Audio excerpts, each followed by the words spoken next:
This is Chris Hansen. Chad doing Rip City Radio here. It's your favorite basketball player, Tyler Hansbrough. This is Jamie Hudson. This is TJ Hoochmanzada.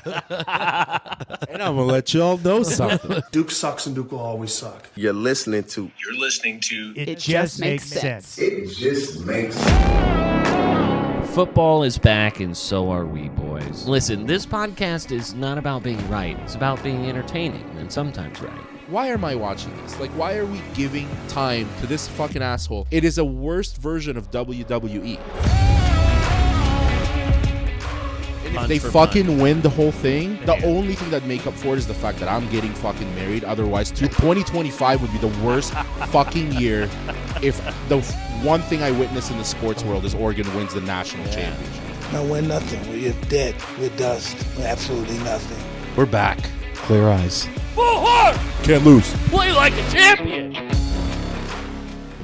Look at the pencil chin strap. Yeah. Man, I remember pulling that off with a ginormous face. That was not a look. You tried that? Yeah, absolutely. It just looked like a circle when you're it looking looked straight like on. I let a kid draw on me. Yeah. It's fucking stupid. It's like drawn on eyebrows or something like that. Yeah, like you usually rock that if you have like a nice chiseled jawline, and mine just looked like a brown bowling ball with a Sharpie mark. So you literally tried to shave the pencil. Yeah. Oh, wow. Yeah. Good for you. I mean, I've never been able to even get remotely to that, so I'm not going to criticize here. It is bad. You know. Peter, name a song you've jacked off to. Jose, can you see? I mean, 5. No. 4. So hold on. Because like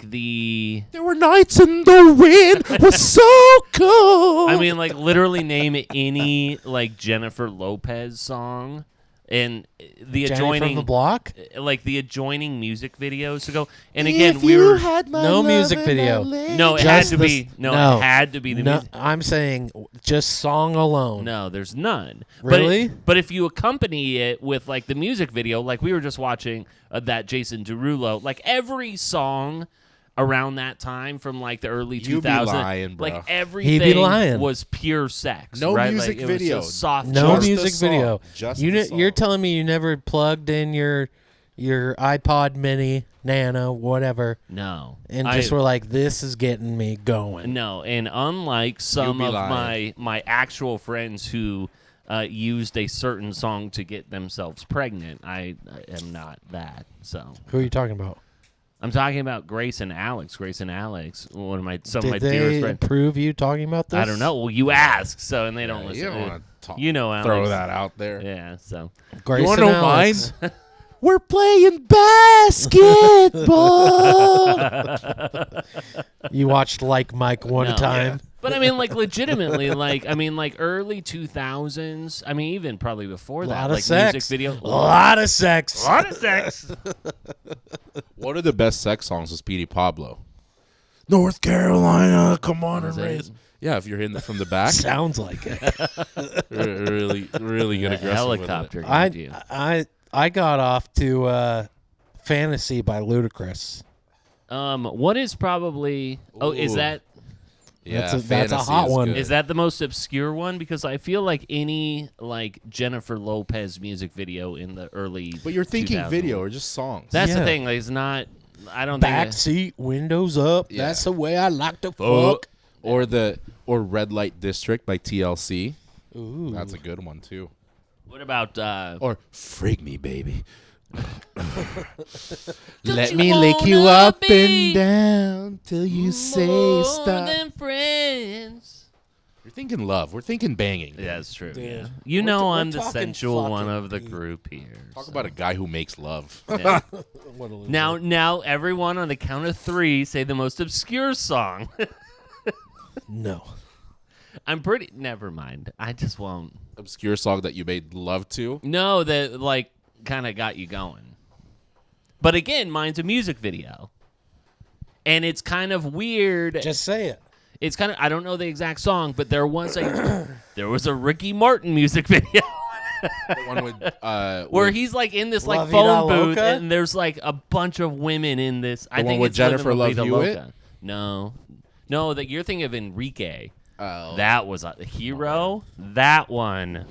I can be your hero, baby. Because, I mean, Jennifer Love Hewitt will get anyone going. But Will she? I think that, like, the most obscure one, I'm pretty sure it was, like, Livin' La Vida Loca. He's in, like, this, like, phone booth. There's, like, 20 women Was that when around. he was Very pretending hot. to be straight? Exactly, yeah. So that's why I'm saying it's a little awkward. So let me make sure this thing's still on check.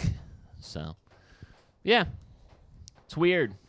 Any other thoughts? It'll get no. Amazing Grace. How sweet. Yeah. We did we were exchanging photos of our trip to Fall Creek earlier back in 2019, and we were singing the Lee Greenwood song, which we're not allowed to claim anymore now because we are blue bleeding Democrats over here. Well, at least not. I don't know what song you're I talking don't know about. what you're talking about. The God Bless the USA by Lee Greenwood. You're not allowed to love America We're anymore? not allowed to love America anymore. We're part of the resistance. So, And I'm proud to be an American. so Well, at least I know I'm not Pete. you talk about like some crazy ass songs.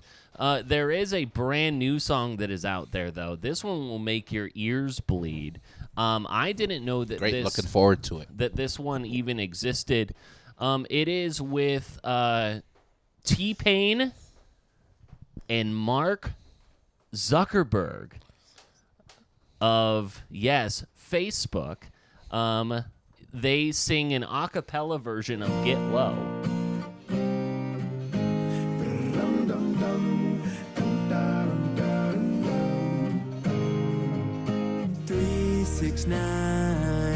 Damn, you're fine.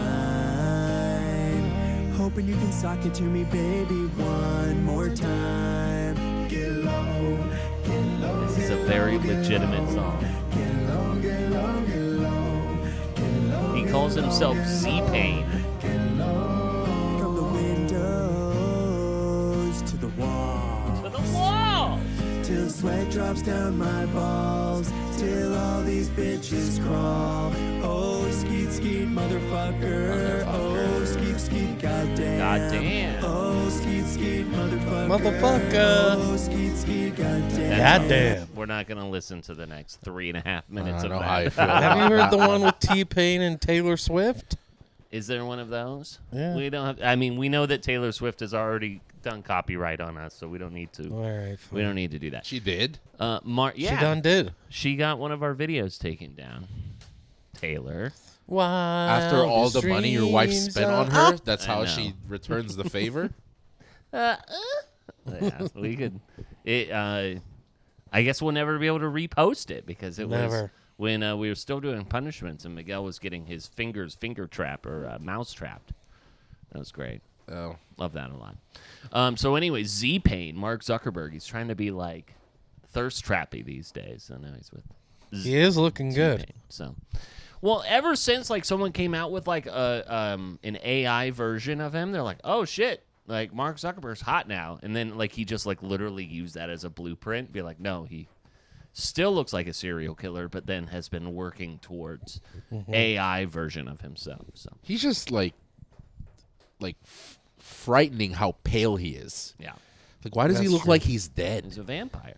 So And every picture of him outside, he's wearing an unhealthy amount of sunscreen. yeah, he's a lot of zinc, Ton of zinc. ton of zinc. Is he Call pale him or is Mark that just all Zink. sunscreen that you're seeing? Mark Zuckerberg? Yeah. Heyo. Ever heard of him? That's so dumb. Welcome, almost to fatherhood for you. With Thank you. with that joke. So I'm having a child. yeah, no more coming and going for you. You Sure never as hell know. no. You're just fresh off your baby moon, so we'll see. The gas station convenience store Come and Go has decided to change their name, boys. So didn't know if What? you guys Why? had any hot thoughts on that? To So, come on stomach. the Come and Go is going to be no more. They have not announced a new name for the Come and Go, but KUM and Go is You're no infringing on longer. the freedom of speech. yeah. However, Are they going to change it to arriving and leaving? pulling out and Praying. parade. Pushing in and pulling out. Yeah, the pull out. Never fear, though. The new millennial CEO of Red Lobster, who said that he won't be bringing back never-ending shrimp because he, quote, knows how to do math. They are going to be taking a cue from Texas Roadhouse and going with, like, real quick service on those Cheddar Bay biscuits. So never fear on those. Speaking of Never-ending Cheddar Bay Bay biscuits. biscuits. Yeah. I just Not to get it's pretty funny. Speaking of biscuits, and you're just I had no waiting idea. I had no for idea. this tee up. Go ahead. No idea. This is a little bit of outside football here, but We would never. I'm doing some very special. Every year I do leftover turkey pot pies. Sure. Okay. And this year they're going to be very special because I'm doing the Cheddar Bay biscuits as the top pie crust. Oh, snap. That's So- not a bad idea. If you guys have extra turkey and you want some pot pies, Also the base? Like, what's the base? normal pie. Okay. Normal pie, but Cheddar Bay on top. Mm-hmm. Business on the bottom, party on top. Yep. Yeah. Exactly. Took the words out of my mouth. Jizzalicious. Yeah. That's what they said. Speaking of food, Yeah? I don't know if you guys saw that someone posted a receipt from a UNLV football game. Oh, no. Did you see that? I did. Yeah. Did you see it? I did. At Allegiant Stadium, right? Yeah, I double checked it because I don't know if it was like a party order, but everywhere that you looked, it was a quantity of one. It was a pizza order, one quantity, and then one chicken tenders or chicken nuggets. They called it like a Blackstone pizza or something, which came in a cardboard But box, these are by the people way. also in a club suite. Yeah. Yeah. It was $653 fucking dollars. For a pizza and some chicken fingers. Yeah, the pizza was $300, Yeah.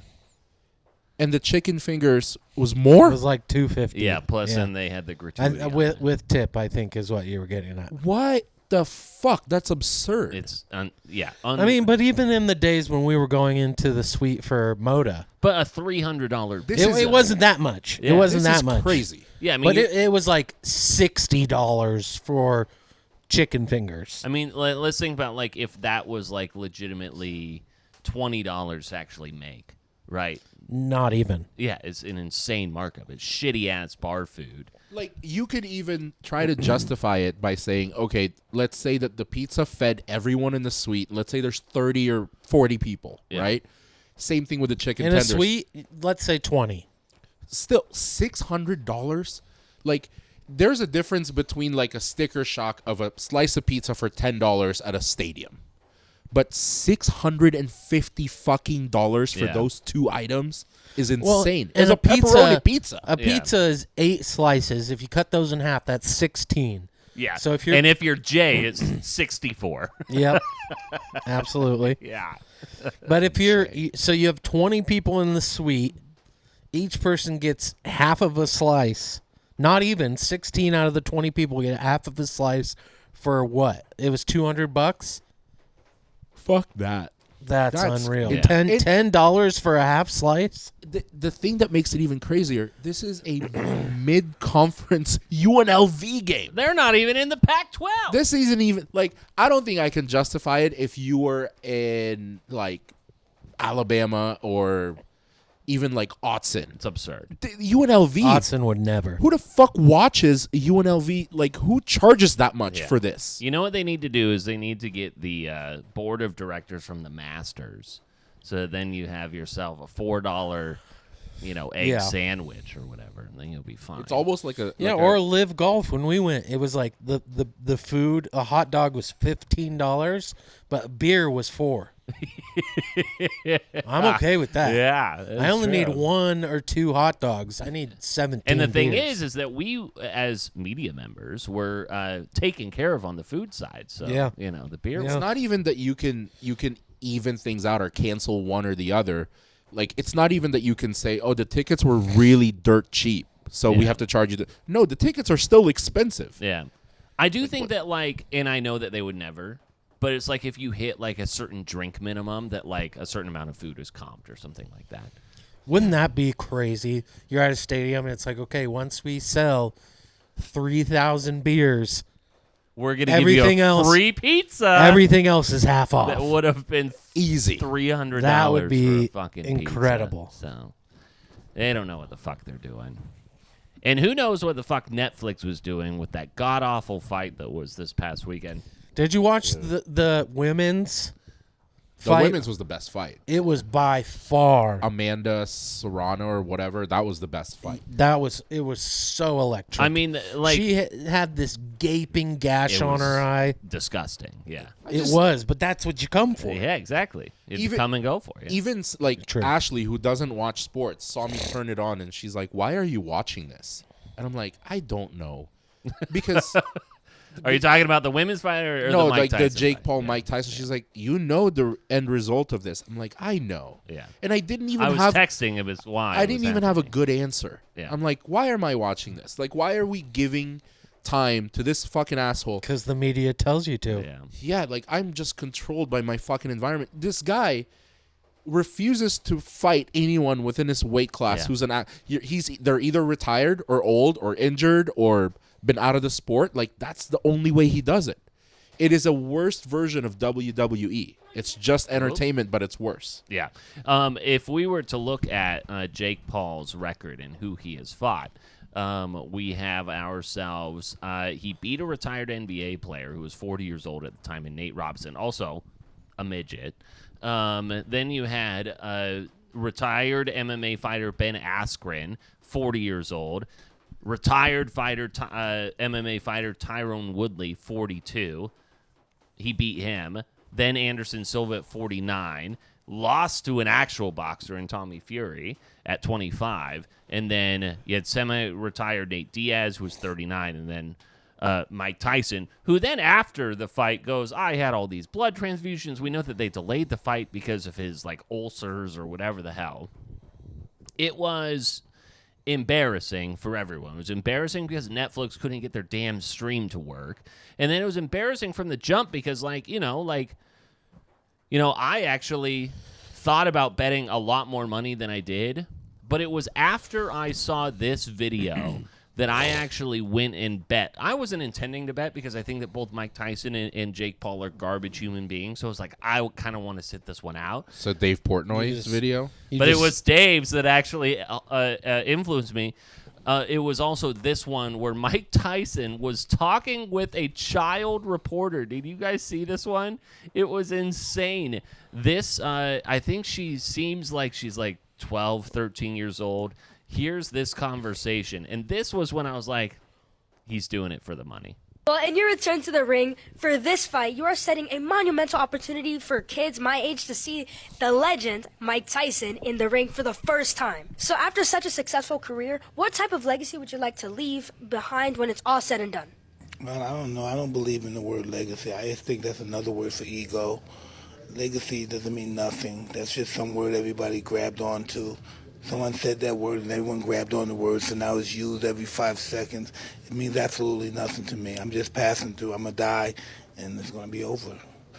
Who cares about legacy after that? What a big ego. So I'm going to die. I want people to think that I'm this, I'm great. No, we're nothing. We're just dead. We're dust. We're absolutely nothing. Thanks for the inspiration, Mike. Our legacy is nothing.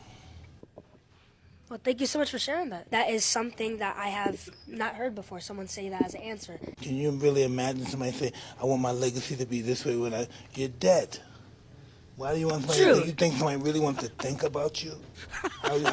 What's the audacity? I think, I want people to think about me when I'm gone. Who the fuck cares about me when I'm gone? I love the honesty. Yeah, he's got got a point. Yeah. So when I saw, like, legitimately right after I saw this video, I was like, I don't think that I would. Like, $100 bet is uncomfortable for me, but I almost bet $100 on this fight. Again, with Jake Paul. Without that interview, without the Portnoy video, Jake Paul was not going to lose this fight. He's never going to lose a fight. He's never going to lose a fight. He picks. That's like how you can bet on Mayweather. Like, you pick and choose who you're fighting. That's just a more legit boxing match. It's a little bit more even. This guy is an entertainment. the one thing I can't fault Tyson for or any of the other guys is like, why not take a payday? This is a massive payday for you. This is like all my scenarios. Hey, would you step in the ring for $20 million? Yeah, we'd all fucking do it. Yeah. We'd all do it. All you have to do is last for 2 minutes around for 8 rounds. Yeah, I'll fucking do it. So it was two. So this wasn't even like a real fight. It was not a 3-minute round.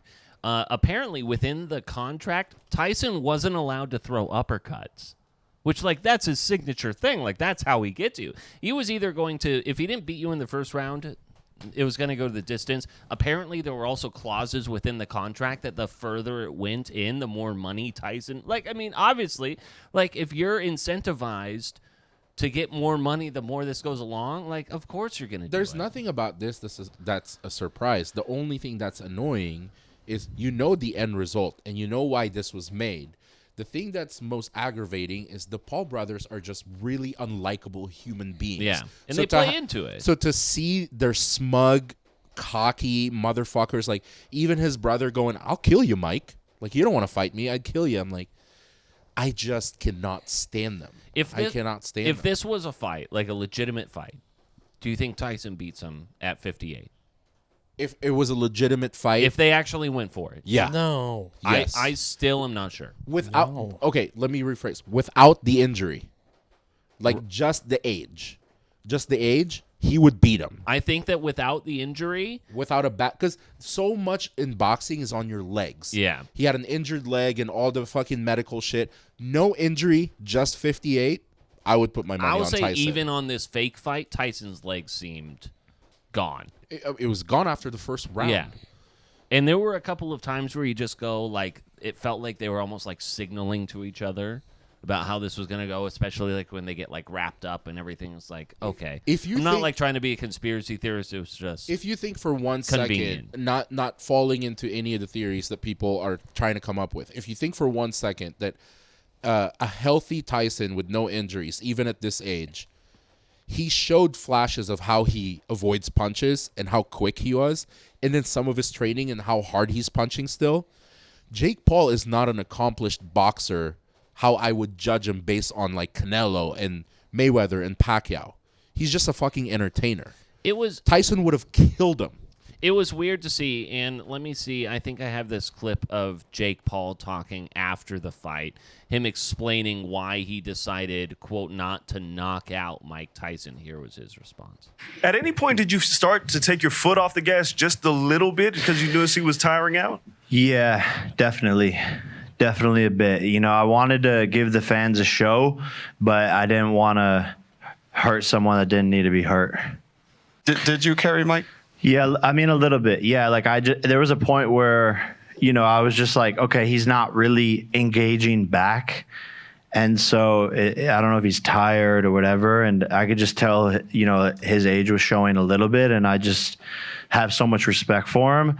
And that like violence war thing between us, like after he slapped me, I wanted to, you know, be aggressive and take him down and knock him out and all that stuff. But that kind of went away as the rounds went on. I don't know. And he's talking about the slap in the weigh-in.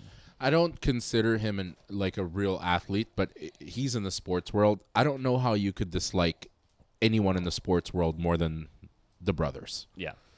Like, I cannot justify the idea of disliking somebody in the NBA or NHL or MLB or NFL more than these two.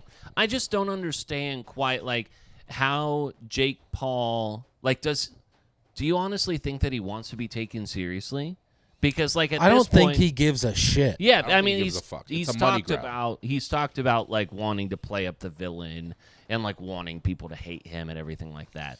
Like because this was from a boxing standpoint, like just as embarrassing, if not more embarrassing than the Logan Paul Floyd Mayweather bout that happened, which was just like, what the fuck is this? Like the best thing that could happen is like they no longer get any attention.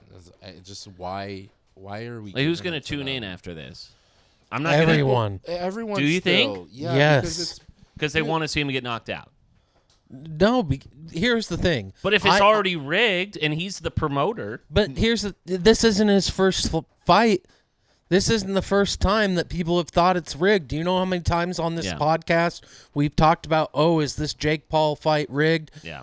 Multiple times we've given it airtime. And you know what? Guess what? The Mike Tyson Jake Paul fight shattered combat betting records. In it had millions and millions of streams. It's on a platform where you didn't have to pay for it that everyone has. Yeah, and I'm talking about betting records. As well. I know, and I'm saying on top of that. But here's the thing. I want to make it clear. I do not like the Paul brothers, but the fact of the matter is, they're killing it. Yeah. They are must-see TV. I was in White Salmon, Washington. There's 2 bars in the entire town. We went to both of them. Guess what was showing on both bars' TVs? In grainy, pixelated. Exactly. And the bar was packed. Yeah. Surrounding the TV. It was an embarrassment all around because obviously Netflix was streaming their first big thing, their first big live event. No one could get access to it. I didn't have any of those issues. I had a little bit of issue. I didn't have as much issue as some people did. I saw it lagging, and it was pretty pixelated. I was like, oh, something's happening here. Yeah, it was totally fine for me. Yeah, I think that especially Matt called people me on and was the like, East Coast. can you believe this? And I was like, I don't know what you're talking about. Yeah. It's just shitty entertainment. It's probably the same way that people feel like you can understand people that are doing well and making money. It's like how people feel about the Kardashians. Like, why do they have to exist? Well, they're fucking working it. They're working all of us, and they're making money. It's the same way with these 2 assholes. Yeah. They're working everybody. They're working everybody. And it got me to bet. I mean, that was a thing. And then I also saw, I was like, okay, so Dave Portnoy is doing this emergency press conference. I can't believe this is at minus 200. You should bet the house. I want to bet $100 million on this, but I can't, blah, blah, blah. And I think I bet like $25 or $50, something like that. It was, an okay return. I think I got like $20 back. A win's a win. Yeah, a win's a win. You'll take it. But either way, very, very annoying that it is still a thing. It almost kind of snuck on it. We didn't talk about it last week. And all of a sudden I was like, oh, shit, this is happening. I'd rather chop off my own dick than like give Paul Brothers preview this more information. We can move on. I just hope that Netflix figures this whole thing out by Christmas. 2 games going to be airing on Netflix on Christmas, and 2 that's NFL games with no commercials. That's going to be nice. Is that what it is? No commercials. And we'll see how that goes. On Christmas Day. Yes. Christmas Day. Yeah. On Netflix. Do you know the teams? Chiefs are one of them. Let me look this up. Yeah, it's 2 decent games. Netflix. Do we normally get NFL games on Christmas Day? Now we do. But in the past? Yes. Because Christmas Day has always been NBA. It has been, but now they've been competing against it. 4 years ago, 5 years ago. You've got 2 good games. Chiefs, Steelers, Ravens, Texans. Yeah. Your 2 Christmas Day games. So talk about... If there's one team that should make us nervous for our fucking bet, it's the Ravens. Yeah, no shit. Yeah. No Ravens. Not the Falcons was a surprise on Sunday. Yeah, they got their ass handed. Something happened there where they were already underdogs, and I'm like, I'll bet money on this because why are they underdogs? But somehow they just got blown the fuck out. I'm sure we're gonna get deep into that. We will, and let's get into that here after we talk about. I wanted to talk about before the NFL is the news that broke in the broadcasting world in terms of the inside the NBA has been picked up, boys. Do you both hear about this? I did not. Inside the NBA has been licensed to ESPN and ABC. Ooh. So ESPN, who has been trying so hard to find a competing show to go up against these guys, the show has been licensed to carry over to ESPN. It was inevitable. It was bound to happen because who are we going to listen to? Like, who is the alternative when you stopped hearing from Ernie, Kenny, Shaq, and Charles? Yeah. You're going to hear from Kendrick Perkins and Richard Jefferson? Yeah. No, fuck you. Kendrick Perkins was one of the worst NBA players terrible. I've ever seen. And he just got re-upped on a contract, too. His take is even worse. His takes are even worse. So, yeah, I'm glad those guys are back because everyone wants them back. It's the most entertaining fucking talk show in sports. Yeah, and that's the thing. Like, I mean, like, it is less about it being a legitimate, you know, analyzing a game versus like, you know, just infotainment. It's Chuck talking about the big old women in San Antonio and what more do you putting need? churros in his fucking mouth. Yeah, I think it's a good news. I mean, and this kind of like goes by. I think Jimmy Patero is the executive at ESPN who's been doing this. He's licensed the Pat McAfee show. You know, they've done that. Now they've got Inside the NBA. They're kind of like going outside to just like pick off all of these, you know, shows to make their thing. So I'm excited just to have it carry on. You know, agreed. So, but big old news with Inside the NBA and those big old women in San Antonio.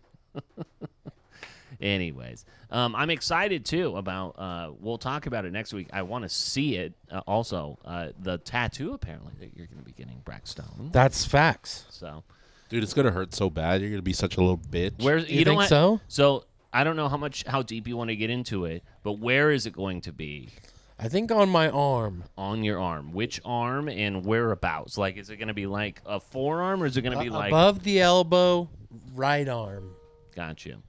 Right arm above the elbow. So it's going to be right where this American flag is. It is. So, do you want to talk about it more, or you want to wait and show the people? Honestly, I'll talk about it as much as you want. I'm honestly just kind of going into it a little naive. Yeah. I don't have any tattoos. I have an idea of what I want. I trust this artist. She's very experienced and very well reviewed, but I'm ready for it, but I have no idea what to expect. There's only two things that happen. It's going to be real when you get there. Yeah. There's only two things that happens once you get your first tattoo. You either become one of two people. You either become really addicted to them and you cover your entire body, or that's the only one you'll ever have. Along with, it's kind of the same category of people that get like a couple more. But I've seen people get their first one and then they have just gotten either big, massive pieces or like 10 more. Yeah, I don't know. I fell into the category of like, I have 4. And I'll probably think get that'll more. probably be me too. I think that'll probably get a couple more. But yeah, I'm very much looking forward to it. Not a great time for me to spend money, but I'm going to do it anyways. Hey, you had it arranged and it was on the books, and so you're honoring your soul dog, at least to this. Yeah, point. my first dog, Chester. Gonna get a tattoo of Chester, and I think it kind of sets a precedent that I'm more than willing to follow up on. Yeah, you know, I love my dogs, and I think I plan on having dogs for the rest of my life, and it's one of those things where it's like your dog's gonna love you 100% no matter what. You know, even getting a kid's name, they might hate you later. Yeah, it's true. Hey. You know what I mean? Yeah, dogs will never hate you. They don't. So. At least they won't tell you. They won't. Yeah, because they gotta eat. Dogs gotta eat, so. Yeah, so I'm looking forward to it. I'm nervous but excited. Nervous but excited. I'll be there for moral support, and on my back, I'm just gonna get boater dogs. Please do. You should. You know what you need to do is you need to get yourself a running list of all of the fantasy football championships that you've won. I don't have enough room on my body for that. No, I think you do. Actually, I think I have a good idea. On I've been wanting to get this just because I have this. The only thing that's tough is I don't want my entire body to become a memorial. But I have my stepdad on my left forearm. Sure, yeah. But I've had a lot of close people die, like both my grandparents on my dad's side, my grandpa on my mom's side, my uncle. Yeah, one of your best friends during 3 COVID. uncles, my friend who died from COVID, and somebody else. And I'm like, do I put all of them on my body? Like, how do I? That's Just the make one thing. a long gravestone on your forearm. That's the one thing I'm considering is like maybe I'll get an idea from one of the artists and like, hey, what is the best way to kind of consolidate everyone's who's died? Dates, yeah. Because I have the dates. Yeah. Like I have the date they were born and the date that they passed. I'm like, how do I fucking do that? And maybe I can get help from them. Yeah. Some advice. Don't do like you did in San Diego and just start off the conversation with the most cliche thing you can do, which is, I've been drinking. I'm drunk. She's like, let's rewind and pretend you didn't this say conversation? And then he got a hot dog. Yeah, because here's the thing. Not to take away from your tattoo, but I definitely want to get drunk before my tattoo. Yeah, just don't tell him.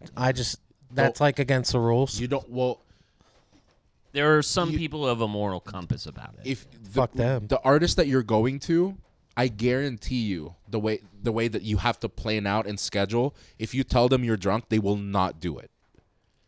They will not do it. Okay. Also, another thing that's bad, whether they know or not, is you might bleed more. You're bleeding way fucking more. Yeah. And they'll know. Yeah. They'll know. Because if you're drinking? Yeah. Yeah, if you've been drinking. Like, I was wasted when I got this hot dog, and I bled like fucking crazy. Yeah. Just from this. And it happened to be like right on the pulse, too. Have you ever cut yourself while drunk? Like, you ever, like, break a glass and then, like, you cut yourself a little bit and you're just, like, bleeding You're everywhere? gushing fucking blood. Never noticeably. Yeah. No, I can definitely tell if I've, like...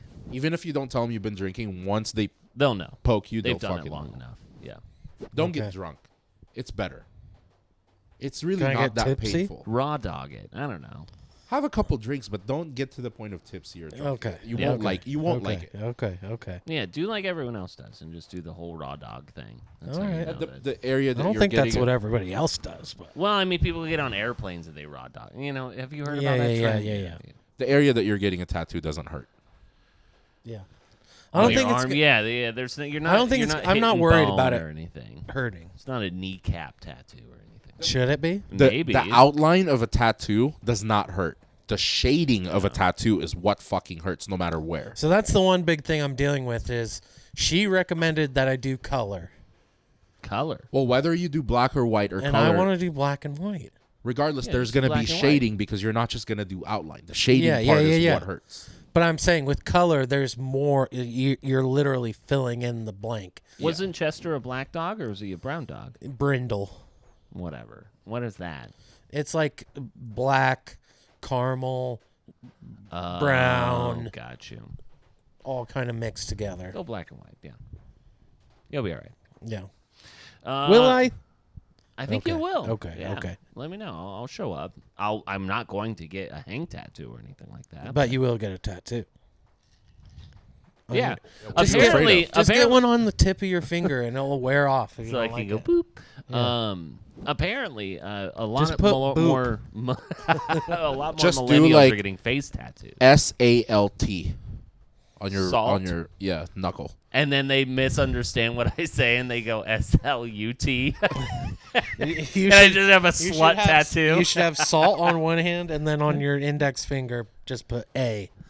Assault. Assault. Assault. So.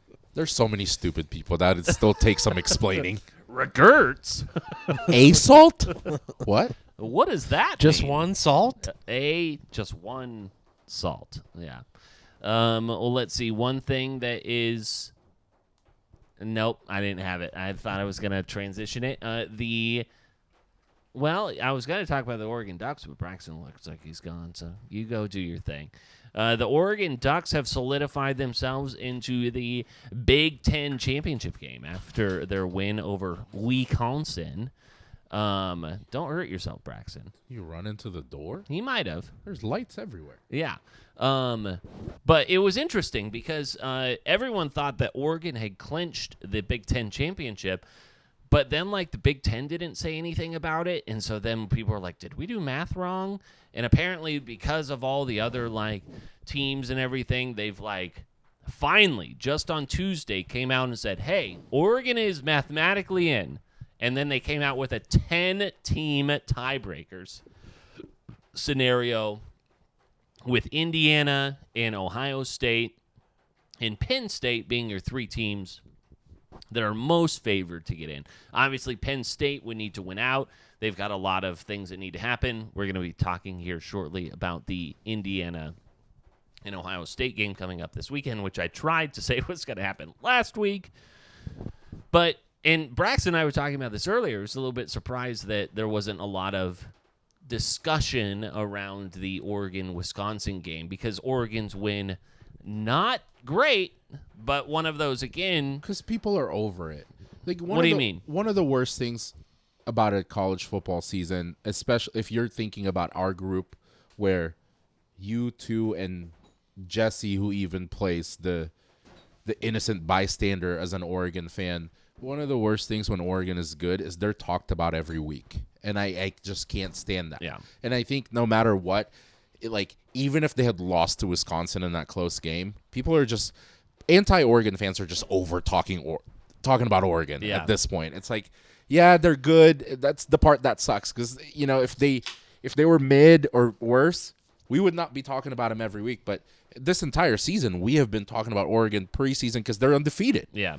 And they're good. And it's like, I don't give a shit. Like, yeah, I watched that game, but I don't have the energy to even talk shit anymore. I'm like, I'm overseeing them. I mean, it came down to, you talking about how, are you going to be able to run all over the Wisconsins of the world? And it turned out to be also very difficult. You get to this point in the season where you're injured, you have key injuries to players on the offensive, defensive lines, as well as, your leading wide receiver in Tez Johnson, who just announced on Instagram that he intends to be back next week, which is a little bit quicker than everyone thought he was going to be.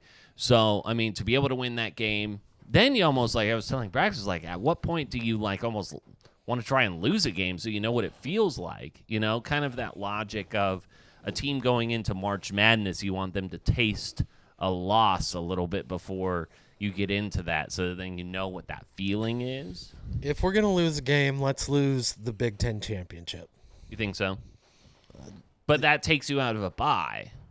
That's okay. But my whole thing is lose in the next couple of weeks, win the championship game, and you get the bye. Let's just not lose. I think, or just don't lose, right? I think just not could not losing lose would be great. So, and then when you have your betting favorites, and we'll talk about the college football playoff here in a second. Betting favorites, you have Ohio State, which actually is the betting favorite. Then you have Oregon and Georgia. Your top four being your first round buys. You have Oregon, Texas, Georgia. Nope. Who's my SEC? Oh, Texas is my SEC. Yeah. I have Boise State and Oregon. Did I say that? Oregon, now I'm fucking it up. Texas, Boise State, and Miami. That was my loss there. Yeah. So Miami in the ACC. And then you would have your 5-12 being Ohio State, BYU, Alabama, Notre Dame at your 8-9, Georgia, Penn State, your 6-12, and then with Penn State being your 6, and then Indiana at 7 and 10 being Ole Miss. I think the best part of this, when the ranking, the official ranking came out today, I was watching the group with Booger McFarland and all these guys, and it's just it's like a nonstop. You know how people argue about LeBron, Kobe, and Jordan? It's the same thing with college football. You're just going around and around because people put value on your record and then strength of schedule and then this and then that. But one thing they're not allowed to say, because you can never talk shit about your boss and who's paying you, is you're going to put people there who makes the most money and who grabs ratings. Ultimately, you can go around and around with whatever argument you're willing to make with an Indiana, a 10-0 Indiana who's played nobody. Yeah. And then they beat Michigan, but Michigan's not Michigan. Yeah. Right. We can't take, and they're even making a comparison what about Michigan in 2023? Michigan in 2023 had a very similar schedule to Indiana. You play what's in front of you, and I get it. Do you punish them for going undefeated, for playing what's in front of them? Because there's only so much you can do with scheduling you can't play every team in the Big Ten and the SEC. And I get it. But Indiana's going to be judged on Saturday. Do they retain that ranking if they only lose by 14? Right. By 7 or win? Yeah. What's going to happen? And they are double-digit underdogs in that game. I was trying to find the spread on that. But let's see. They just need to win. They need to beat Ohio State, and then I think all those questions are gone to rest. But think about this. They're the number 5 team currently in the 12-team playoff.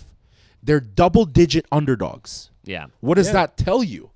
Like, how often do you find a number 5 ranked team that's a double-digit underdog with any of those teams? The bookmakers are giving in a lot to the history of Ohio State, which I think is fair. Ohio State is Ohio State. Well, Ohio 13.5 not just the history of Ohio State, but since the loss against Oregon, Ohio State's given up like a touchdown or two. Yeah, no. They've absolutely dominated. And you have Penn State, Texas, and Indiana, which is 3, 4, 5, who's played no one. And so Nebraska, they let up 17 points, 13 to then number 3 Penn State, 0 to Purdue, and 7 to Northwestern. And to your point, there with Indiana and looking at their schedule, there are pundits out there who are saying that if Indiana ends up being a one-loss team and their one loss just being to Ohio State, which means that assuming Ohio State wins out, they go to the Big Ten championship game.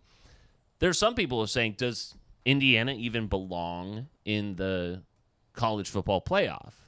Right? This is how big that game is that you're talking about you being in the first-round bye, potentially, to not even being in the college football playoff, according to some people. Which it raises so many questions, too, and one of the craziest theories that I heard is, what if they just sit out the Ohio State game? Did you hear this? Because they are being compared right now to Florida State of last year. Now, Florida State was the first team out, right? A lot of people argued they should have been in. But the only thing that made them not get the benefit of the doubt, like other powerhouse teams would, is because they lost Jordan Travis. Yeah. Had Jordan Travis been in, the committee would have been like, they should be in the 14 playoff. Yeah. And I mean, because Florida State didn't have the strength of schedule like some had. Right? So they're very similar to Indiana this year. Now, there's some people are arguing, what if they just don't risk any injury against Ohio State? They'll still be in the playoffs and then be ready for the playoffs. Right. So which I think is crazy, but I understand it. So then you can say we weren't fairly judged. You couldn't judge us fairly because we were out, and so it's a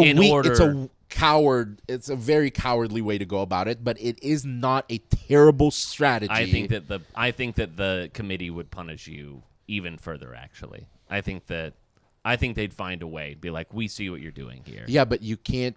But you still have to think of. It's the same way with the fucking Paul brothers. It's the what if. But I mean, like we know it's rigged. Do you want to know the what if of Indiana football? I mean, honestly. Like, do we want to know what if of Indiana football? You don't. With their new coach? You don't know. They're undefeated. He did just sign an 8-year extension, by the way. Signetti did. So he's not going anywhere. There's still a difference between and I'm not, like, on the side of doing that. I think that's a very cowardly way of going about it. It's crazy. Yeah. But there's still a difference between a what if and a guaranteed, like, Ohio State blows them out by 50. They're fucking done. Yeah, they're done. They've played no one. The thing with the Texas and the Penn States of the world, those two have had a very mediocre schedule. Like, terrible strength of schedule. Their name will carry them on. They'll still be in there. Who's had the toughest schedule this season? Georgia, by far. Georgia not only had played the most ranked teams, but they played them on the fucking road. Yeah, they played a lot of So road a 2-loss Georgia, they're not going anywhere. They played the heart of their schedule on the road. They didn't have a road game in like 5 weeks, or a home game in 5 weeks. Yeah. And Oregon's not in this conversation because even though they've played, a couple ranked teams, they're undefeated. You can't question them and they're number one. So they're like away from this whole conversation. Texas, Penn State, Indiana's played no one. Georgia, Alabama, the toughest fucking schedule. So people can cry all they want about a 2-loss team, but where are we placing value here? Are we placing value on your record? Are we placing value on your strength of schedule? Because I do agree with you, Miguel, and I'm curious to see what happens with teams like, if things kind of hit the fan, what's going to happen with Tennessee? What's going to happen with SMU? Ole Miss. Colorado has a chance to get in. Absolutely. They're 16th. If BYU shits the bed and Boise State shits the bed, guess who's getting the benefit of the doubt? Prime. All Colorado has to do is win out. They just have to win the Big 12. The only tough position that they're in is not only do they have to win out, but they have to hope for things that are out of their control. BYU losing, Boise State losing. Well, Boise or BYU just lost. Yeah, but they're still a one-loss team. Another loss would. But if Colorado beats BYU in the Big 12 championship, they're in. Yeah, then that creates a second loss for BYU. The highest that Notre Dame will get is 5 if they went out. So Army is undefeated, or Army is a really one loss or undefeated. They played Notre Dame this weekend. Yeah, so Notre Dame beats them, but the highest Notre Dame could get ranking-wise is 5th. Yeah, because they don't play in a conference. Correct. So I feel like there's 2 to 3 teams that we're seeing right now that will not be in here. If we talk about strength of schedule, to validate Miguel's point in the Georgia Bulldogs, they have the number 1 strength of schedule in the entire nation. They are number 2 in the rankings. They're number 2 in the college football rankings. You got the first round buys and all that other stuff. The Indiana Hoosiers, on the other side, are 106th in the strength of schedule ranking. The Ducks, the number 1 team, 43rd overall. Ohio State ranked number 3, 28. And then what other ones are kind of relevant? I like to the 43. situation? 43 is real nice. It's kind of average. Like, no one's going to kill you for it. Nobody's going to call you out for 43. Yeah. No one's going to kill you over it. So they did before conference championships are decided, they did a chalk pick of the bracket. So Oregon with a bye, if they did chalk before the conference championships, they would be waiting for either Alabama or Notre Dame. I want to see Oregon, Alabama. We've never seen Oregon, Alabama. Seen it. Yeah. And this just takes me back. This just takes me back to the "We Want Bama" shirts on 2013 or whenever it was. I want to see it. Granted, this isn't even like the Alabama Kalen DeBoer would be.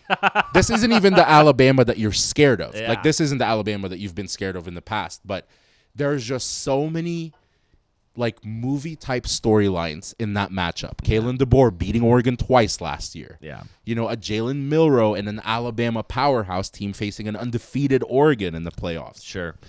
Dan Lanning, who may or may not have been rumored to the Alabama job back in the day as well. Yeah, like, I mean, this same storyline, because of Lanning's involvement, would be same with like Georgia, Oregon, or Alabama, Oregon.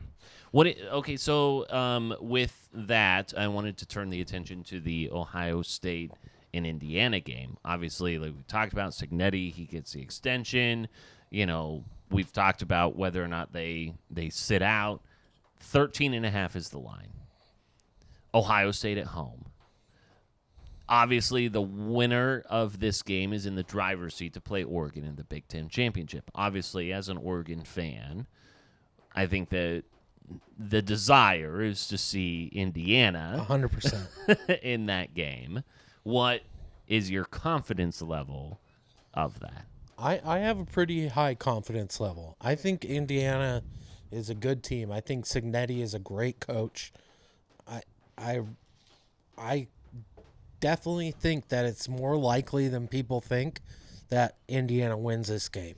Ryan Day has had a lot of trouble winning these types of games. Home or away. Yeah. Anything like that, Ryan Day sucks when it comes to these types of games. I'm not saying it's going to happen. I'm kind of leaning towards like the safety of the Ohio State side, kind of thinking like, gosh, okay, it's going to be Oregon, Ohio State, revenge game. Ohio State might get that, avenge that loss, and then they end up in the first round bye. Blah, blah, blah. That's how the script goes. The spread is going to adjust. Mark my words. The spread's going to change right before Saturday. To what? To what? 10? Like -8.5, -9. No, there's no way. It's going to adjust to that. No way. I promise you. It's not going to That's jump 5 huge, points. Miguel. No way. It's 13.5 right now. It'll go to 10. I guarantee you it'll be 8.5 to 9. It'll change by Saturday. It's not going 5 points. I mean, like, I'm not trying to like bet you on that. 10 is huge. Yeah. If it just 3 points, unless you get like a serious injury news. This line isn't moving five points. I'll text you guys. To your point, I do think that the line will adjust. I'm saying it'll go 3.5 points. That's a lot in the world of lines, but yeah, it's not going to go under 10. Yeah, I don't think this moves another 2 even. So I think 13.5. It's going to be a game, though. Feels fair. I feel like if you're an Oregon fan, you're going to pay close attention to this game. Yeah, I mean, like, this is as big as any game that you personally play. If you're talking about the bottom of this bracket, the biggest game for teams like Tennessee, Ole Miss, BYU, Boise State is the Notre Dame Army game. That's the biggest game for those 4. The ones that are not Georgia, that is going to – Georgia, unless they lose another game, they're not going anywhere. They're going to retain the 9th, 8 to 10. But Ole Miss, Tennessee, Boise State, BYU, who's still fighting to stay in there, the Notre Dame Army game is a huge fucking game for them. That's the game they're tuning into. It's interesting. So Oregon has a bye coming up. Oregon is off until they play after the Saturday after Thanksgiving against Washington. And I am kind of curious what sort of like jockeying for position may end up happening, depending on who wins and all this other stuff. When do you decide to bring Tez back? Does it make sense to bring Tez Johnson back in that game before the Big Ten championship game or anything like that? Or do you kind of just throw the Washington game, say like, hey, number 1's great, but let's make sure that we're right, or let's like kind of play some numbers here. You lose a Washington game, you go in, you're going to get the number 1 seed anyways. You're going to get a first-round bye. But then if you stay number 1, you get the more favorable first-round bye matchups. If you know Dan Lanning like I do. Best buds. He's not throwing it. He's not throwing shit. Oregon's going to give everything they've got every weekend. I think that's probably the right move. I know my take is a bit pedestrian. Yeah. I mean, at this point in the season, I mean, we saw what happened against Wisconsin. That was a gritty game. It was gritty, yeah. It was a real gritty game, and I think it was, I feel like with a lot of championship teams, you see these types of games where they kind of they don't play their best, and they have to figure out a way in the end to get over the hump. And oftentimes, Oregon has not been able to do that. They very often slip up. They lose to Arizona, Cal, Stanford, Arizona State, Washington State, you name it. And it was nice to see them close this one out and get that win. And I think it would be a shame to come off a win like that into a bye week and have any type of message that would give these guys the thought that they can take a week off. I just hope that, like, genuinely no one at Oregon gets injured in the next couple games. Right. For sure. You want to see it. You want to see it happen. If they're going to do it. Because you're already hearing excuses. Win like it or lose the it with Maryland everyone. game and the Wisconsin game, the only reason it was close because Tez Johnson was hurt. Yeah. They're missing pieces. You're number 1 and you're a fucking undefeated. I don't want to hear them use that excuse of an injury when they play Alabama or Notre Dame or Georgia. Be at your full fucking strength and let's see what Win you can or lose do. That way. Yeah, I don't want it because I already think very little of Oregon fans, and hearing even a fucking thimble of because it's injuries just makes me want to fucking burn off. You want them to lose at full strength. Yeah, lose at full strength. I want to see Dylan Gabriel throw 5 picks against Alabama, but no injuries. Tez Johnson be there. I don't give a fuck. Like, don't get hurt.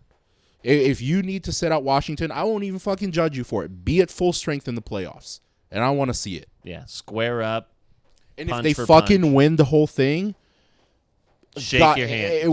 The only thing that'd make up for it is the fact that I'm getting fucking married. Otherwise, 2025 would be the worst fucking year if the one thing I witness in the sports world is Oregon wins the national championship. Well. I don't even want to say what I'm thinking because I think it'll jinx it. Yeah, okay, don't say it then. Superstition is a real thing, so we'll move on. What are your thoughts on then the Indiana-Ohio State game? 13.5. I think what people want to see and what people are going to see are going to be two completely different. I don't think it's going to be a game. You think it's going to be a blowout? I don't think it's going to be like I don't think Indiana's a shit team. I just don't. The way that Ohio State's been playing since the Oregon game and the fact that Indiana's played nobody, I think if the spread was 21, I think Ohio State covers it. You think it's hard to take Indiana seriously right now? I don't even want to say that. Like, in general, I'm not saying that I'm not taking them seriously. They're playing the the thing is, they're playing the number 2 team in the country that's playing better than anyone outside of Oregon. I just don't see Indiana matching up against them. I think Indiana can win a playoff game, but not against Ohio State. I think they can win a playoff game against Ole Miss. I think they can win a playoff game even against Tennessee. But not the Ohio State. I don't need to look up the accurate numbers, but I think they've given up 2 touchdowns total since they lost to Oregon. Yeah. So that defense has been improved since that loss, and that's exactly what you guys are talking about. Feel what it's like to lose, and then you're able to make adjustments from there. I would be scared to play them right now. They are the betting favorite right now. And to Miguel's point, I think that if Indiana loses this game, it's going to be embarrassing for them. Do you count them out of the playoff then? I wouldn't say that, but I do see an outcome where Ohio State doesn't necessarily like obliterate them on the scoreboard, but they just kind of manage them. Like they do what they want. Which is even worse sometimes. I agree. It's like fucking controlling someone and just be like, hey, we didn't need to blow you out by 40. We just wanted to take it easy knowing that we're going to fucking win this. Exactly. We dismembered you part by part. If Ohio State limb wins by this limb. game, that's how I see it happening. Is it's on their terms, and they control every single piece of the chessboard. It's a marionette thing. Here's the tough thing for Indiana and to be in the position that they're in. It's the same way that Florida State was in last year. You don't get the benefit of the doubt of powerhouse schools. So the committee is looking for a way to get you the fuck out of there. So if you give them any reason at all, they're looking to get you out of there. Because if Ohio State blows them the fuck out or controls them the way that we're expecting to, they're going to be a one-loss team. So now the committee ultimately pulls them from ranking number 5, and now they're looking at, okay, which one-loss mid-major team do we take? BYU, right. Boise State, SMU, or Indiana? Yeah. Well, Indiana had the worst strength of schedule outside of all of those, so they are they almost have. That's the tough part is there's zero control outside of this game, because this game now you're playing a fucking incredible team that's peaking right now. Yeah. Well, yeah, and I think it's like, who are you looking to fail? And I think that, like, of the teams that are currently ranked, there's a lot of eyeballs on Indiana. And then you take ratings on top of that, which is very taboo for people to talk about. But let's say that we get to 1 through 11 is decided, and you can no longer move it. Now let's say the 12th team is between Indiana and Boise State. Who do you think people are going to want to see ratings-wise? A guy who's leading for the Heisman, or top 2 in the Heisman, or Indiana?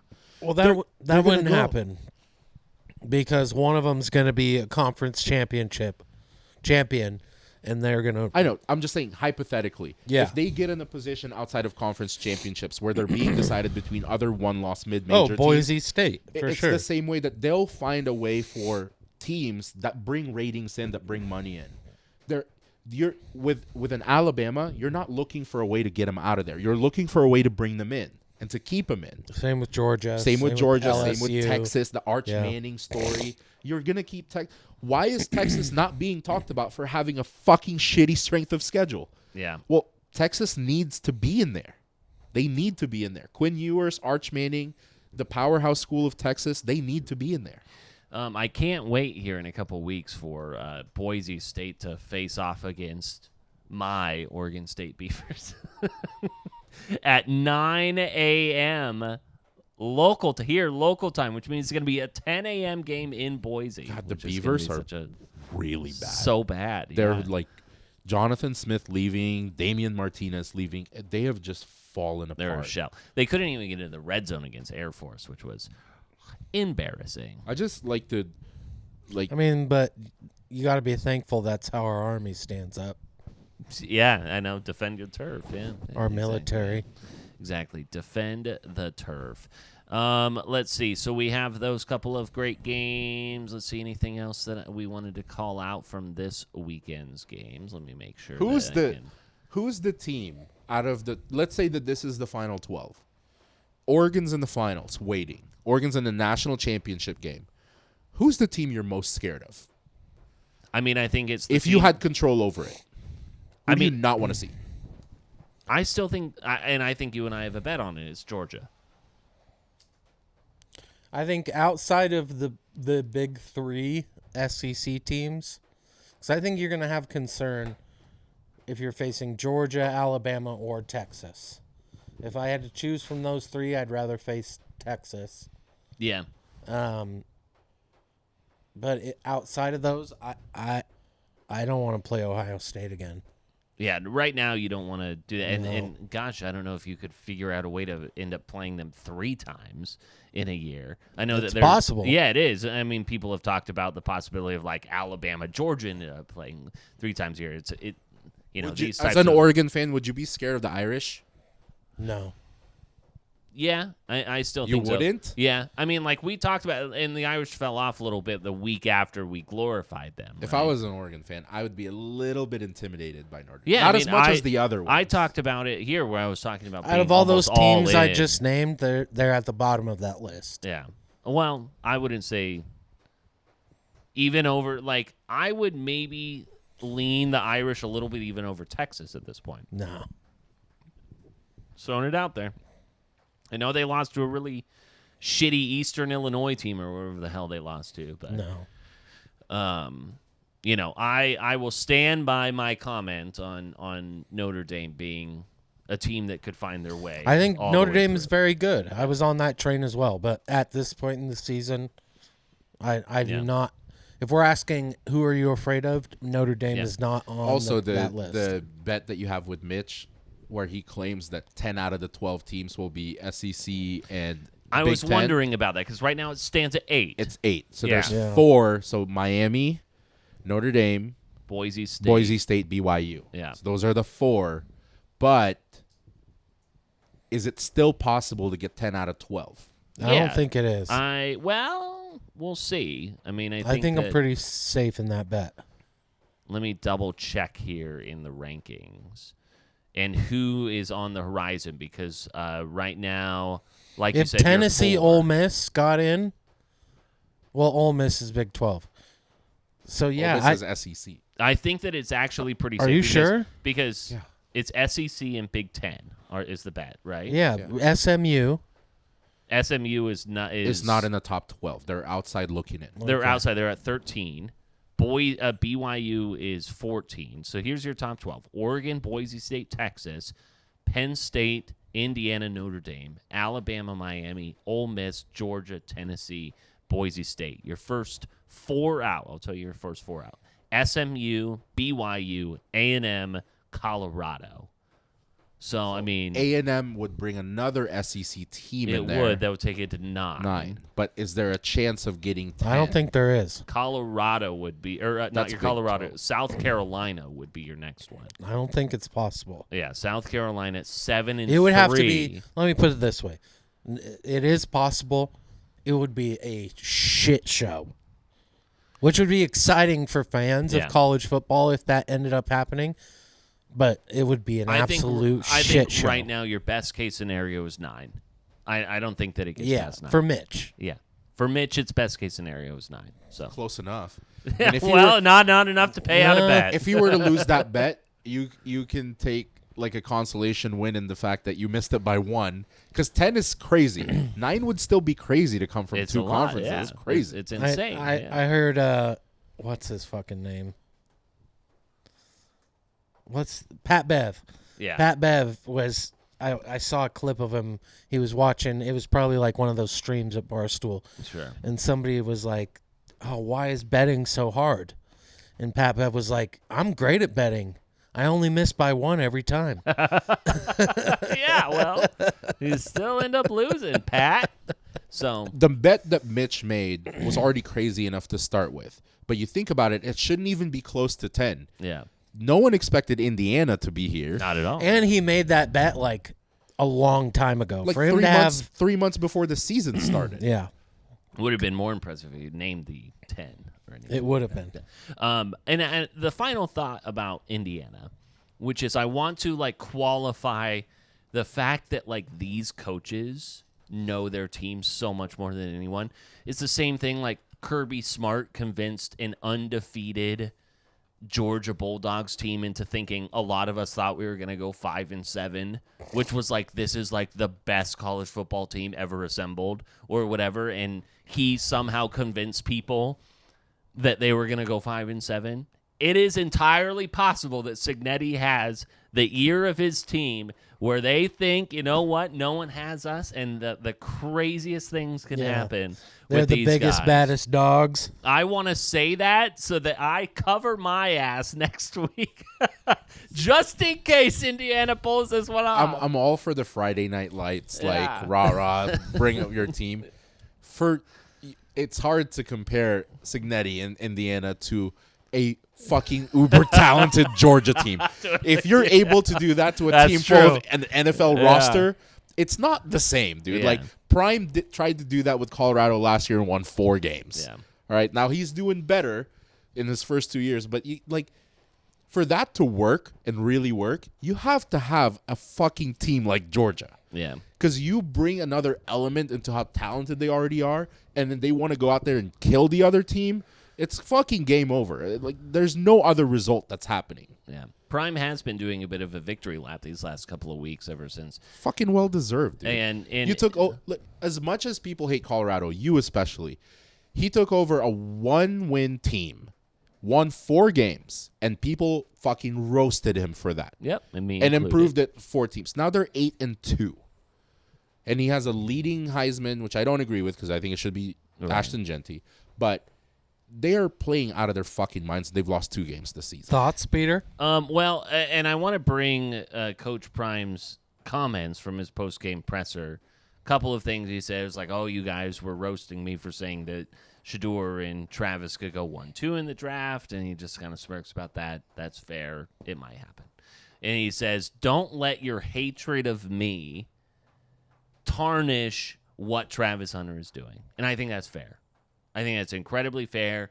And there's other people who are saying, how come, people are reading stats and saying, hey, Travis Hunter doesn't have as much tackles as some of these other people. And it's the perfect rebuttal because it's true. It's like the reason why he doesn't have as many tackles is because they're not throwing at him, right?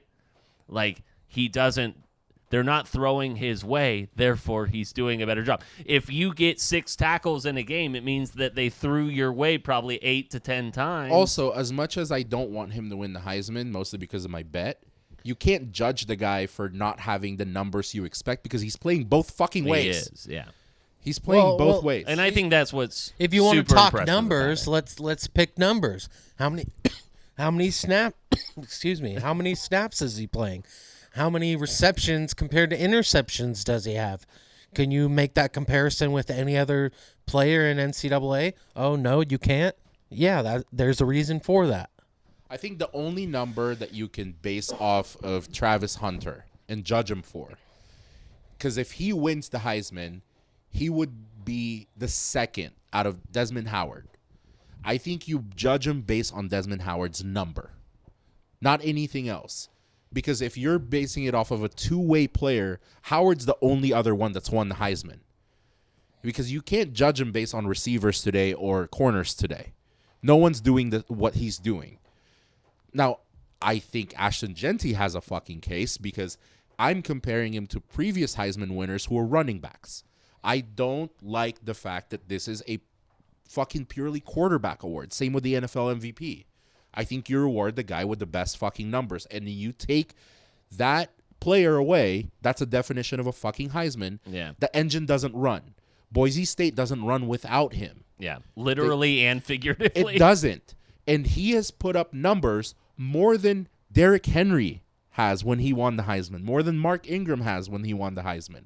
He is putting up insane video game numbers. Yeah, currently in this past weekend at San Jose State, 32 carries, 159 yards, 3 touchdowns. Total on the year 1,893 yards, rushing with 26 touchdowns. That's fucking crazy. Unreal. Yeah.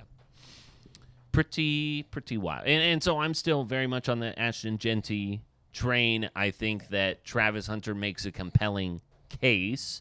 And I think it's just like the two ways. I'm very hopeful that we get a non-quarterback. It sure Agreed. Well, the looks closest like one that. right now is Dylan Gabriel, and I think the way that he solidified number 3 is the Wisconsin game.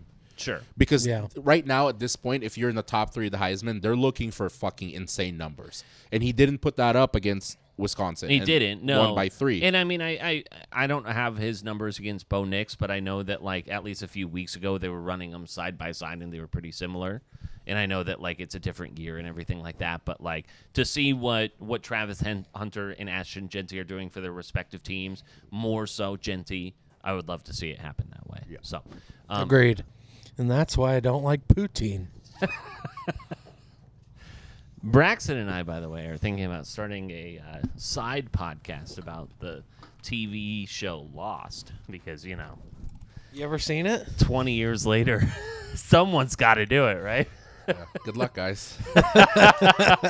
Please don't ask. From the executive producers of It Just Makes Sense.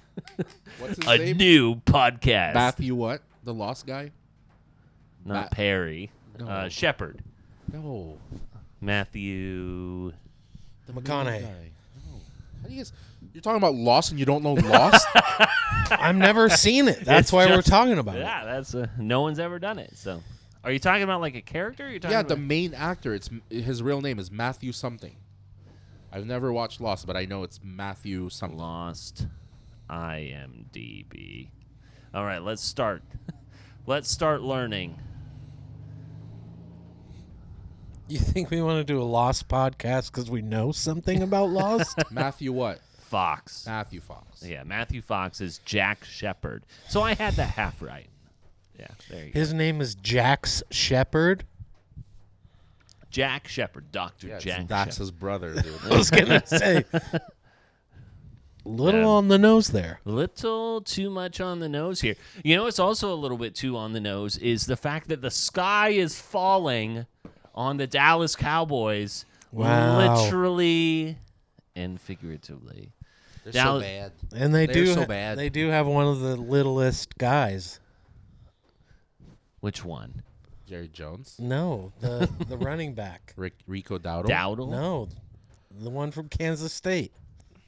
There's someone even smaller? Yes, he's like 5'7". Well, I don't know. Well, Why are they so bad? Because I got the little What happened guy to there. Cooper Rush? I thought Cooper Rush was I know, good. the salvation. He sucks. Yeah. Isn't the next week, isn't it Cooper Rush versus Tommy DeVito?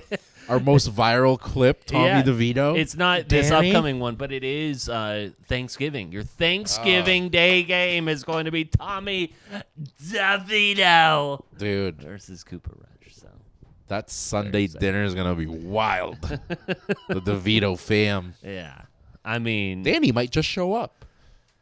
it can off football. What are you guys doing for Thanksgiving? we're hosting here, so you should come by. For the family? Yeah, you should come by. I'm going to be at my mom's. Oh well, still come by. All right, fine. Yeah, easy enough. And then you've got the dual Thanksgiving still. Yeah.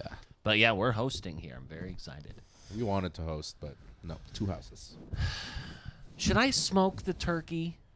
100%. You think think so? you- I'm like nervous to smoke it. You Why? have the pot that we use for seafood boil. I Yeah. think you should deep You fry should- the is it turkey. Deep fry the Don't turkey. do that, Peter. Yeah, well, I have every opportunity. I can What, are you fry scared? it. You You I'm do. kind of scared. You other have than the bake. lard. Yeah, so I've Yeah, got you it. have at the all. lard in the big stock pot. You should deep fry. I changed my mind. You should do it. All right, we'll see how it goes. Well, you know what's a tub of lard right now? The Dallas Cowboys. All right, Oh. got him again. Come back around. They're so bad. Why are they so bad? I think it's because they're just so poorly they were built one-dimensionally, and then I drafted C.D. Lamb. you Why reap are they what so you bad? sow. Yeah, this has not been a good year for the top people in the fantasy. I have Dowdle and Lamb. What's happening? Dowdle has been. Even Brandon Aubrey's missing kicks. This is unlike them. Yeah, sorry, excuse me. I don't watch the Manning cast, but I did see the clip of Bill Belichick just like talking up Brandon Aubrey, and then he missed the kick, and he goes, and in the most stoned face, he goes, "Oh no, I think I jinxed him." Uh-oh. Oh no. I'm like, okay, Bill. Yeah. More emotion, Bill. More emotion. Tough to be a kicker this past week, by the way, with Justin Tucker complaining about the field conditions. Meanwhile, the other kicker for the Steelers scored literally every point. Evan McPherson. Evan McPherson can't do the whole Cincinnati Boswell. Bengals are unraveling around I know Evan we're- McPherson missing kicks. I know we're talking about the Cowboys, but we're done talking about the Cowboys. Yeah, we can be done. Bengals, I don't give a shit what people's opinions are of the Bengals. You have an MVP quarterback and a fucking, like, one of the First best team wide receivers receiver. in the league, Yeah. wasting their talent away on that team. The Bengals would be 9-1 if they had the Chiefs' defense. Yeah. The Chiefs would be 4-6 if they had the Bengals' defense. That's the biggest fucking difference here. Yeah. Joe Burrow, I fucking feel bad for him. He has never given you a sign that he ever sucked. It's always been because he was out. Yeah, injured or When he's on the field, he is better than almost every quarterback in the fucking league. But you won't be able. It won't be realized because of all those other. I saw a post recently where if you took all the NFL teams and you swapped a win for a loss for the games they won or lost by a single score, and the Bengals would be in first and the Chiefs would be in last. Really? The tough thing is I never want to be one of those guys that would always put it on the kicker, because you shouldn't put yourself in the position where a kick would have to win it or lose it for you. But to be in that close game against the Chargers and to have Evan McPherson miss 2 field goals. Yeah, and an extra point, I think. Is tough. Yeah. That is fucking tough. When Burrow threw 3 touchdowns and like almost 400 yards. Yeah, he was Come on, seemingly man. perfect, right? And I think that like it seems, and there are people like Burrow who are similar to the Tom Brady's, the Peyton Mannings, the Michael Jordans of the world. Not necessarily trying to compare them in that sense, but just like there is just a mindset that these guys have where it's just like no one is going to be able to get on your level. And, you know, you get so frustrated. And Kobe as well. Kobe Bryant as well, where you just go like, how come you don't, you can't think this way? I need you to be as bought in as I am to Like, it. Burrow also gets a lot of, like, a lot of criticism for, like, not showing a lot of emotion, which, whatever, I understand. Like, I've judged Herbert for that same reason. I've judged a lot of quarterbacks for that same reason.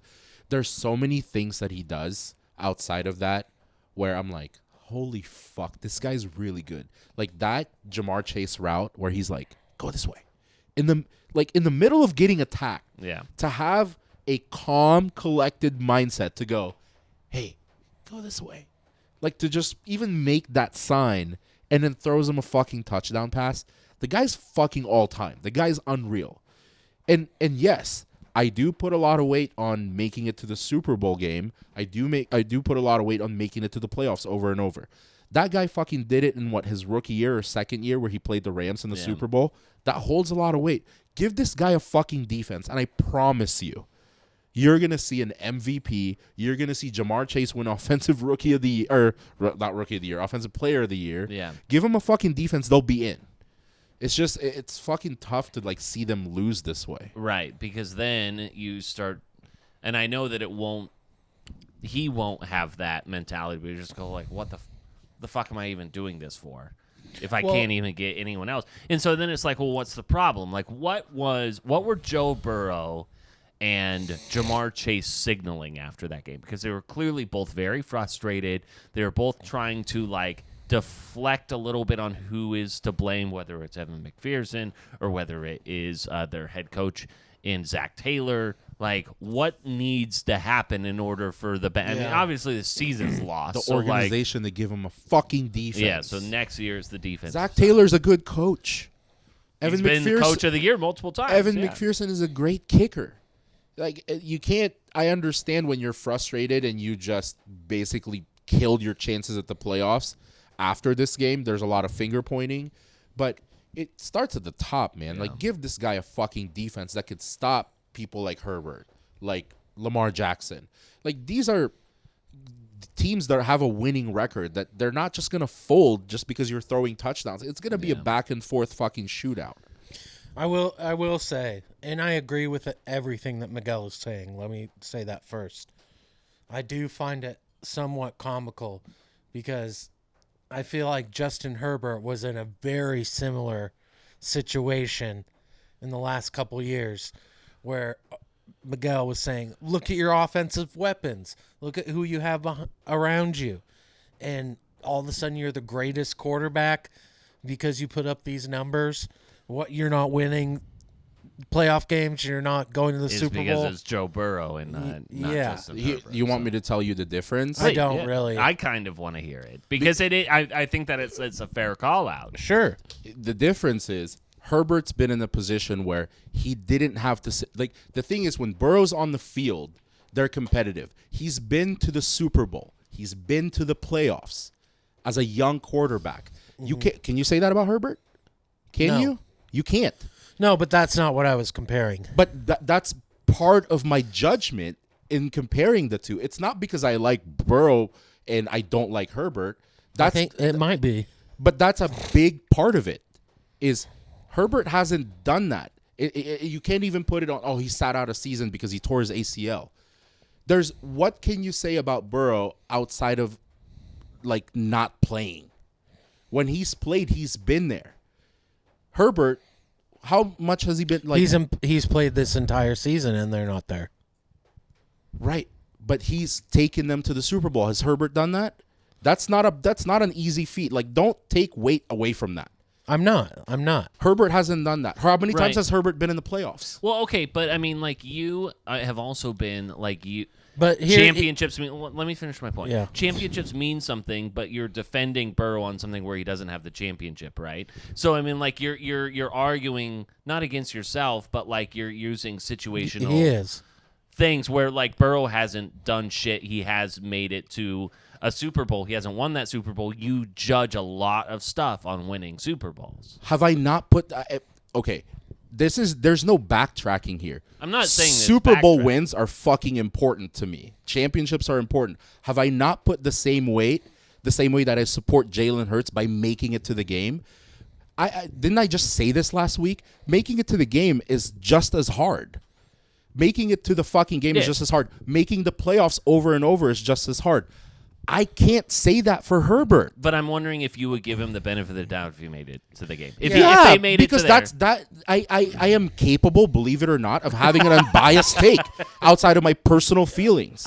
And my point was more so, you created a large differential between a Joe Burrow and a Justin Herbert, whereas I think it's very clear, especially this year, that they're pretty much the same. Because there is a large differential, and I'm not basing it off of one season. You do realize, because I am capable of having an unbiased take outside of my personal feelings, if Herbert has made the playoffs every year, I wouldn't talk about him the same way. If he made the playoffs every year, yeah, man, like, you haven't made it to the Super Bowl game, but making the playoffs every year, that's just as tough. So with that in mind, would you say this year that you would put Herbert in the same conversation as Joe Burrow? And this would be what, the first playoff that Herbert's made since he's been in the league? He hasn't made a playoff. I'm saying right now. I think they were. So why don't you answer that question for me? What's He's the made question? one playoff. If would I put him in the same level if he makes one playoff game? Burrow's been in the playoffs how many times? 3? So I don't need to know this information. I'm asking. Well, I'm answering your question, and you can answer that question for me. Would I So put him no. in no, absolutely not. Okay. He's made one playoff game. Could I ask like a longer term question? Because like the Sunday night football game I felt was like kind of like two franchises kind of almost like feeling like they were passing in the night a little bit. And I wonder, because we've talked about this, we started even before Harbaugh had his first game. We said Harbaugh is going to lift up a team and there will be unrealized wins because of his involvement within that. We're seeing that right now. It's not hindsight, we said it. And so now I wonder if you would rather be the Chargers right now or you would rather be the Bengals. Long term, would you rather be the Chargers or the Bengals? I would rather be the Chargers. Yeah. Because I think the one thing that held Herbert back, because the thing is, as a quarterback, you need is the most important position in the league, and that is definitely backed up by the fact that how much money they get paid. It's not easy to find a good quarterback. That's why I feel like every penny is deserved from people that are getting paid. The one thing that, outside of having a defense and having a roster, the one thing that's held Herbert back was Staley. So now he has Jim Harbaugh, who's clearly making a very positive impact on a quarterback like him, who's capable of putting up the stats. Long term, I'd be LA Chargers right now. I hesitate to make this comparison. I'm not trying to turn it into a dynasty conversation, obviously, because I haven't done anything. We saw and we've talked about what the Warriors did with Monte Ellis. We saw what they ended up doing by bringing in Steve Kerr. And I wonder if last season potentially was like the Chargers' Monte Ellis moment. Potentially, right? You had success. You weren't winning really anything. You weren't going anywhere with that lineup. You had an aging talent. You shed rosters. You got rid of your coach. You were winning, whether or not it's frustrating. You were also losing in a very frustrating fashion. Then you kind of flip it on its head. I'm not saying it's going to turn into a dynasty. I just kind of wonder if potentially someone will point in the annals of history that this could potentially be their Monte Ellis. It's hard to make that comparison because it doesn't translate the same way. It doesn't. You're right. Because you can take a Steph Curry, and Steph Curry could take over a game by himself. You could say that Herbert could be as great as Steph Curry. There's not one player in an NFL team that could just take over a game. Yeah. Herbert could be fucking incredible. Peyton Manning, Tom Brady combined. But if dudes are dropping passes, and if his defense isn't stopping anyone, you can't take over a football game the same way you can take over an NBA game. Yeah. No, you're right. You are absolutely right. Sorry. I'm just trying to go there.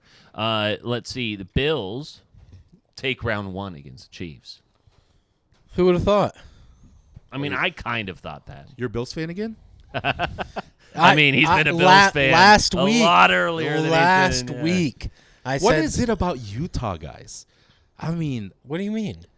I'm just using two people as an example. You and Coburn. I mean, When Coburn is Coburn a Bills fan? hardcore Utah, hardcore Chargers. Then the last 3 pictures I've seen is like decked out in Buffalo Bills gear. He does. Has He's been bandwagon central he went to Utah. a Bills. He's been to a few Bills games without us, actually. Okay. Yeah, I think it's so. his girl. I think it's his Is girl. it? He's very supportive boyfriend. We need to get him on. It's his girl. Yeah. We need. Let's go to Buffalo and do a That's somebody we pod. need to get on the pod. Let's go to Buffalo and do a pod for sure. If we're gonna have P. Lunt on the pod, we need to get Austin Coburn. Listen, I don't know if we have enough room on the couch for the That size might- of that- Austin Coburn. Yeah, That he might might be not the fit. only one in your crew that I actually have respect for. P. Lunt, hardcore Vikings, and just Vikings. Yeah, that's Yeah, it. it's not hot and cold. Hey, one day you're an Eagles fan, one day you're a Bills fan, one day you're a Browns fan. Jesus. It is very, I mean, obviously I was like a back and forth game. Bills, Chiefs. It felt like the Chiefs were primed to lose this game. They've been kind of scraping by in these last couple of weeks with their wins. And I, obviously put money on, not obviously, I put money on the Bills. It cashed. It was great. But, I mean, again, when I'd almost rather be the Chiefs in this situation. Again, you know what it feels like to lose. You're gearing up to get some of your guys back, especially Pacheco, the guy with the crazy last name who's on the edge, who's like your pass rusher. And then that guy. So then you're going to have Pacheco and Kareem Hunt as a 1-2. You've already like reloaded in the wide receiver core. And then it's so hard to do it twice, right? You'd almost rather be the Chiefs. It's hard to do it 3 times. And so then, you get into the, the playoffs and you go, I'd kind of rather be the Chiefs at this point. You take the regular season. We'll get you in the playoffs. How many times since 2020, how many times has this conversation happened about the Chiefs? Not just this podcast, but in general. 7. I mean, my God. At least 5 for us. I don't know, man. The Chiefs are just not undefeated the way that not the best that we expect them to. And then they go on and win fucking 3 Super Bowls. Yeah, we're a sports podcast. This is the only thing we've got, Miguel. Well, ride it, ebb and flow. To throw this back at you, you're pretty dumb for pointing that out every time. If you just let it flow, which you can bleep this out, that makes us a real sports podcast. Yeah. If you but not everybody calls it out. If you don't point it out, it makes it a real podcast with real debate. At least we're self-aware. We're real. I swear. We're self-aware at the very least. Like, people are always worried about the Chiefs. No, I mean, honestly, this is. But they should be. This is different than last year. Serious? No. Because there was some real concern about the Chiefs in addition to the Eagles at this time last year when they were losing games. You're just like, what the hell is this? We were talking about like fading teams and everything like that. The Eagles turned out to be what we thought. The Chiefs ended up like turning things around. They're just like, we'll just keep this as a lull for the next like 4 weeks or whatever, and then just like stomp on your throat. I'll make a bet. I'm not concerned about them for losing their first game. I'll make a bet with either of you. The Chiefs will not win the Super Bowl this year. They are probably the betting favorite still. Three-peating is so difficult. They will not win the Super Bowl this year. Do we get odds? Do I? I want the odds. Bet them. I'm betting one team to not make it. So take one team then, and then everything else is a wash. So if you'd have to choose another team, then everything would be a wash. Who's winning if not for the Chiefs? We have a similar bet in college football. Does that mean you're taking the Chiefs? That would be the bet, yeah. Okay, so you're not getting your Chiefs field, whatever. So pick a team, and then you guys make one. Because we have a similar one with Georgia, Texas. Oregon. Do I have Oregon and you have Georgia? Yeah. Oh, okay, well, shit. Okay. That's what I'm worried about. I thought I had Georgia. So Peter takes the Chiefs. Take one. And would you want to go NFC? Would you go like... You know what, dude? Take the Lions. That's a great one. That's a great one. I think actually the Lions are the betting. Lions, Chiefs, and everything else is a wash. That's a fair bet. I do like that. The Lions just won 52-6. I don't like to see you guys convincing me. Makes me not want it. The Lion. I didn't even think about. I mean, honestly, I didn't even think because about a thief is worried about other thieves. Exactly. That's what it is. Exactly. Yeah. Okay. So hold on. Let me get to DraftKings. I'll take the Lions. Lions are favorites. Yeah. So Chiefs are futures right now. Hold on. Let me also get you $50. Shake his hand. $50 right now. The Lions at plus 320 to the Chiefs at plus 450. Okay. So I just want to be clear before this goes on the ledger and what was the shake hand for? Yeah. The shake hand, the handshake for. The shake hand. I like the shake hand. English is my second language. The Lions win, you win $50. The Chiefs win, you win $50. The field wins, I win $50. No, that's not what it was. That's No. audio backs that up. No, it doesn't. Hard no. No, you were not. You didn't shake. Handshake? Shake hand. Shake hand. You didn't shake hands, so Okay, you're not fine. part of Singular. this. Shake hand. You are not part Oh, of look this. at this bet. Braxton says Browns will be ahead of the Bengals in the division. This is the closest bet we have. Two bottom dweller teems. It's not Two out of bottom reach. dweller It's teams not out of reach. for a man. huge $20 Let's win. Go Browns. Let's see. So we have anything else? Let's see. Lions dismantling the Jags. Broncos trending upwards. But How about you guys? I just want to. I don't get these very often. Okay. You want to do a victory lap? Yeah. Okay. Tell me. I said pre-draft that Bo Nix was going to be the most secure, most consistent quarterback out of all the rookies. And everybody told me, no, Braxton, you're so dumb. I'll give you credit for him doing better than he has, but he's not better than Jaden Daniels in all aspects. Just because the Commanders lost to the Eagles does not make him more consistent than Jaden Daniels. Not at all. Bo knows right now at plus 300 to win offensive. And where's Jaden Daniels? Minus 3,000? Minus 400. Okay, yeah. That's not that's not what I'm not questioning that. No, but I mean, it's like you said the most consistent. To overperform expectation. Overachieve. To overachieve is a good word. Yeah. When we have been very much. We have expected Jaden Daniels to do what Jaden Daniels is doing. No, nobody did. In comparison to what Bo Nix has done, and to what just the Broncos in general have done. Exactly. The Broncos in cap hell, by the way. The one thing I'd give Bo Nix credit for is the talk has always been Caleb Williams and maybe Jaden Daniels. No one expected Jaden Daniels to perform the way he's performing, number one. Also, just because Bo Nix has had a blowout win against Atlanta, he is doing better than the entire country expected. Exactly. But the Broncos are still 6-5. Okay, let's not like that means nothing in the conversation that we're having. falls into consistency, dude. What are you talking about? If they were 9-1, I would sit here and swallow my own dick. You literally have a bet with me with Bo Nix against Michael Penix. Who's played how many minutes? Yeah, exactly. Penix played. That's my point. He played. Is that you had no expectation of Nix, that you took a bet for a backup quarterback against a starter. I don't give a shit. It's $20. But at the that works at out. the same time, Nix was battling against Stidham and Zach Wilson. Penix, I just love. Never heard of him. And if Kirk Cousins wasn't there, I'm not going to sit here and assume that Penix would not be performing the same. But I made that bet with you when Nix wasn't even made the starter. You. I'll give you €20, so you get $1 more. All right. Yeah. I think that I agree, and I agree. I think that Penix would be doing as well, if not. I'll say as well. We'll never know. Than what Kirk Cousins is doing. Nix had 45 years of training. Penix was doing the same shit in 3 years. We are no longer, by the way, boys, allowed to have a 8-team parlay that we can do for division winners. The Bills are off the board totally as a presumptive favorite to win the AFC They just East. You can't bet on them It's anymore. just not on there. So if you want to put a division winners bet, you've only got 7 now.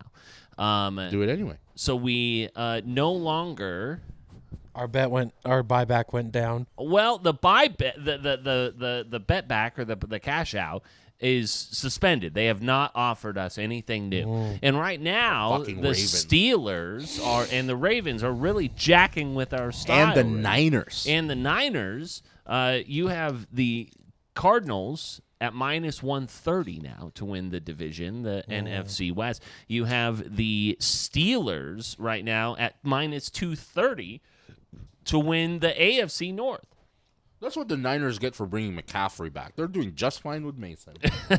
So this past weekend, a little tough for us because we saw the Ravens lose in a divisional game against the Steelers, which has all the implications for tiebreakers, and then you had the Seahawks come back to beat the 49ers in a very winnable game. As much as I would say that, because the Ravens have a history of letting people down, whether it's bets or just you're a fan of Baltimore, it will hurt a lot.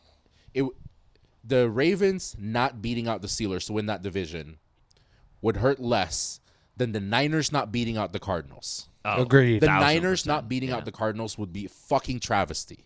That's insane. The fact that they're a 500 team right now, I understand McCaffrey is gone, but I don't give a shit. You have Fred Warner, you have Debo, you have Kittle. Why are you 5-5? Why did you lose to Seattle at home? Are you fucking kidding me? That was wild. And then Kyler Murray is beating you in the division?